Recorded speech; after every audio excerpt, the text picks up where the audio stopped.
Hey guys, Wolfie here with a special presentation for the City of Final Fantasy Opera Omnia Global for the 26th of March 2020. We're going to go over a couple of items inside the in-game news. Before that, I'm just going to do a bit of a personal life update. I am doing well, despite what some people might be thinking. And with the fact that I live in Illinois, we are on a lockdown of sorts, meaning that any business that's not essential is closed until early April at the very least. And in a way, this kind of relates to the particular topic inside the in-game news. So I am doing well. Like I said, in one of my other videos that I may or may not have, but if I haven't, my employer UPS is considered by the United States Department of Homeland Security as a part of the critical healthcare industry, so that means I do have to go to work. So that's that on that. So let's just jump straight into the in-game news because I have some thoughts on some of the stuff I've already read, and some of the information is going to be very important for all of us to take note of, going forward for the game. So the first part here is we're going to go into a bunch of the unknown issues. So there was an emergency maintenance on the 23rd of March. So there was some server issues, all that nonsense. So we did get 100 gems and one artifact of all knowledge. This is the 15-minute version, I believe. And it says right here regarding the network error on the 19th of March. So there was that. There were users who couldn't obtain their gems normally. And some of the additional addressed issues that came along the next day. So that's that on that. And this is the latest update. This was yesterday. There was all this stuff right here.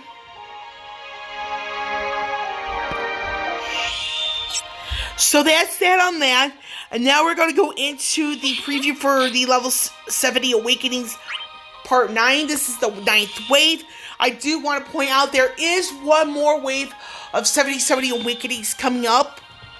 And for Wave 9, we have here Papa Limo for Final Fantasy XIV, who gets his rework in EX Realization, and with his EX weapon, it is a debut of the such. We have Sid for Final Fantasy VII. He does not get a rework at this time. I believe he does get a rework in a Lost chapter that should be coming to Global later on this year. Snow from the Final Fantasy XIII trilogy. He does get a rework, but it's with a Lost chapter, more specifically Sync. That's another one that's coming later on this year. Same more for Final Fantasy X. He does get an EX Realization. I do have to double check to see if he gets a rework here. I personally don't think he does, but I wouldn't be surprised if he actually does. So I do want to mention that he does get his EX weapon realized. So that's that on that. King from the Final Fantasy IV trilogy. He does not get his EX realized until a later event. And when that happens, it also comes with not only his alternate costume, but a second rework. And then the last person getting her 70 Awakening is Christus from Final Fantasy VIII. Like Snow and like Sid, her rework does not show up here. It comes at a later date. In Quistis' case, it comes with a character event that has yet to come to Global. And I've already seen a bit of her rework, and I'm still scratching my head at it.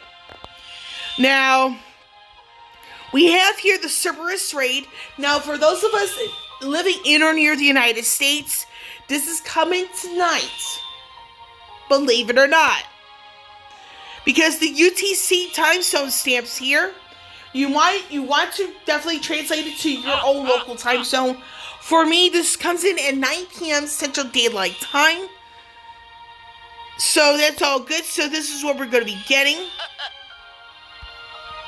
And now we're going to go into the main focus of this particular video regarding the March 2020 Square Enix Mobile Community live stream. So it says here, the monthly Square Enix Mobile Community stream, originally planned for the 30th of March, has been canceled to ensure the safety of our staff during the ongoing global outbreak of the current situation. The Square Enix Mobile Community live stream, typically held on the last Monday of each month, previews the next month's content for the City of Final Fantasy Opera Omnia Global. In place of the live stream this month, we plan to release an in-game notice on the 31st of March 2020 at 2 a.m. UTC that will preview the upcoming month's content.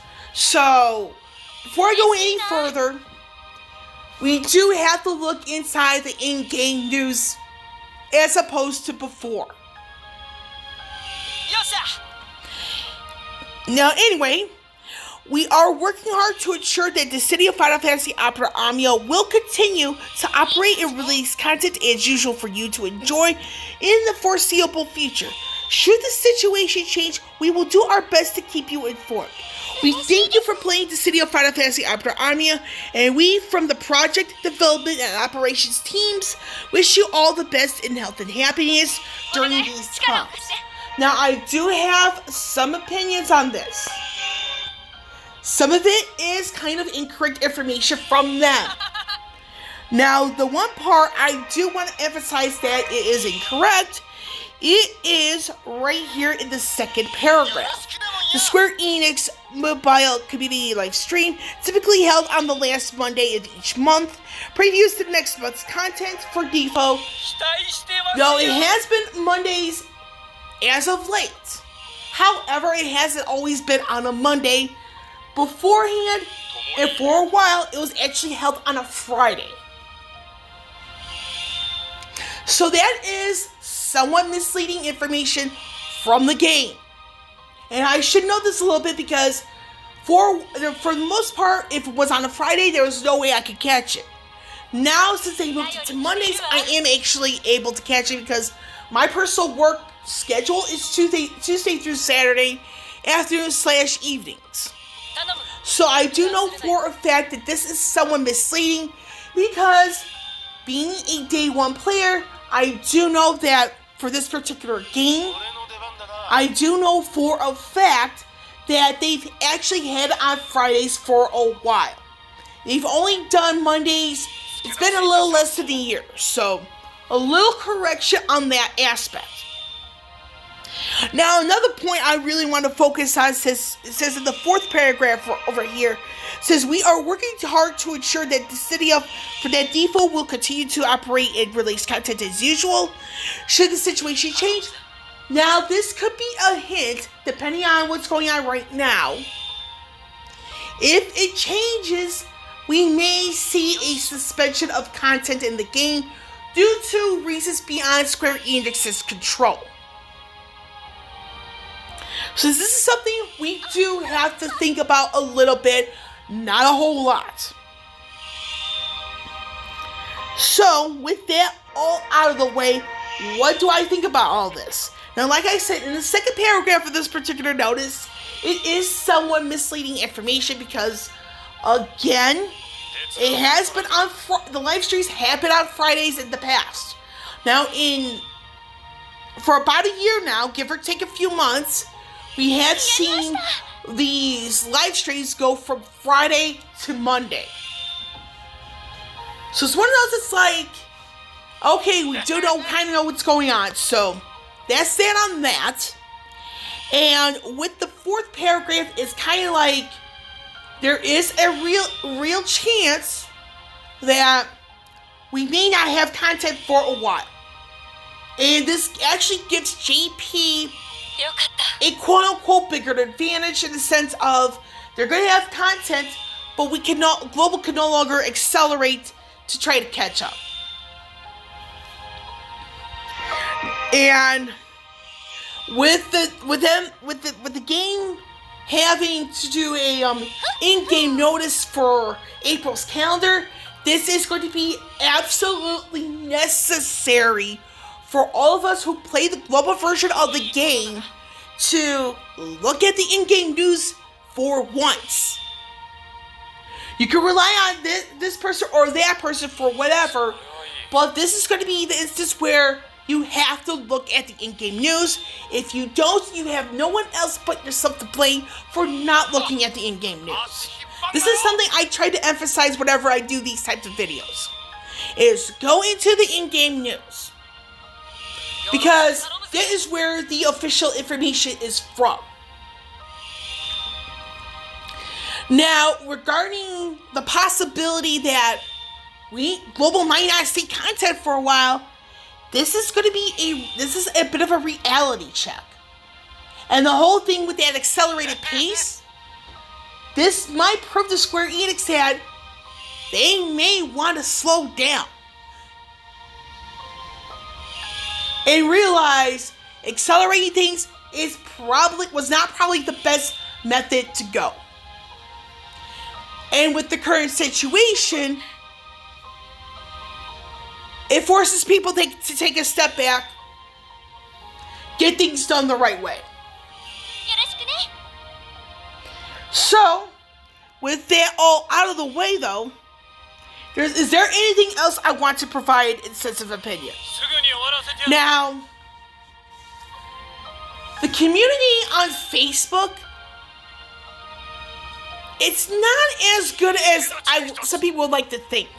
Now, I remember from the February live stream where it was towards the very end of it where someone thanked Josh and Glacy, for the whole thing, and the reply to that, meaning that the DFFOO community being quite toxic, but they at the same time, the reply wanted the person who thanked Josh and Glacy to keep up that spirit. I absolutely agree with that reply because I do see some in the community that is giving this community a very bad name. I mean, some people have mentioned, you really need to go follow the meta. You need to pick and choose, and you should pull on only on this banner or on that banner. Skip. That reply is proving how correct it is. And the fact that I typically have to read on Facebook from people saying, you should pull on this banner. You need to skip that one. Don't waste your gems. Or you should pick and choose. For those people who make those type of comments, you're ruining the community. You're ruining the fun in the game. That's all I have to say on that. And now that there is a possibility that we may not have content on Global for a while due to a situation that's beyond Square Enix's control, this is one of those instances where we need to take a step back, really evaluate ourselves and our role in the community. And for Square Enix, I applaud them for making the decision to cancel the stream altogether. And this is due to the whole thing from California, where basically any business in California that's considered non-essential is being closed down for the time being. So I applaud Square Enix for making this call at this time. Now, I do hope the community really starts taking a step back and realizes what they've been doing, what they've been saying. And hopefully we get some respect for one another in who we decide to pull. Because for me, I'm anti-meta. I'll pull for who I want. If I deem a character fun for me to use, oh, you better bet your ass that I will pull on that character. If it's a favorite for mine, Leon being one of them, Kane being another, I will pull on their stuff. Even though in the case for my Kane and my Leon, I actually have their 15, 35, and EX weapon passive, so I'm all good there. And I'd rather have fun playing the game where I'm using my favorites as opposed to following the meta. Because with the meta for DFFOO, in my personal opinion, is the meta will always change. And when it comes to certain characters who are in the current meta, there's going to be a point in time in the future where there's another character coming along that does the current meta's job better. It's a never-ending cycle.